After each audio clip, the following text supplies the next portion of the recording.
અહીં પ્રવાહી પાત્રની દિવાલ પર દબાણ લગાડે છે એ પ્રયોગ આપણે અહીંયા સમજીએ. અહીંયા એક વેસ્ટ પ્લાસ્ટિકની બોટલ છે, અહીંયા નળી તમે લગાવેલ છે અને ત્યાં આગળ રબરનો ફુગ્ગો આપણે લગાડેલો છે. હવે આપણે શું કરીશું, અંદર બોટલમાં પાણી રેડીશું.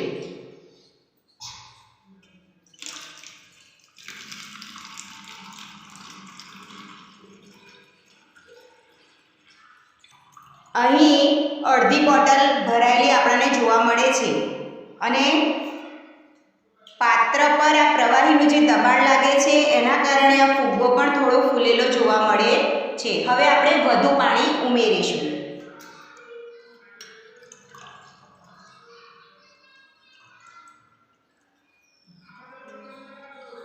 તમે જોઈ શકો છો જેમ જેમ અંદર પાણીનું પ્રમાણ વધી રહ્યું છે તેમ તેમ ફુગ્ગો વધુ ને વધુ ફૂલી રહ્યો છે. એટલે કે પ્રવાહી દ્વારા જે દબાણ લાગી રહ્યું છે એ દબાણ વધી રહ્યું છે.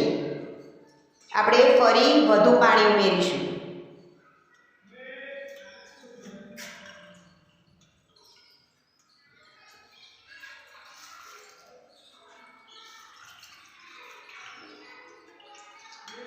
તો અહીં પાત્રની દિવાલ પર પ્રવાહી દ્વારા દબાણ લાગતા આ રબરના ફુગ્ગામાં દબાણ વધવાથી ફુગ્ગો ફૂલેલો જોઈ શકાય છે. એટલે પ્રયોગ સાબિત થાય છે કે પાત્રમાં ભરેલ પ્રવાહી પાત્રની દિવાલ પર દબાણ લગાડે છે અને આ દબાણનું મૂલ્ય પ્રવાહીના સ્તંભની ઊંચાઈ પર આધાર રાખે છે.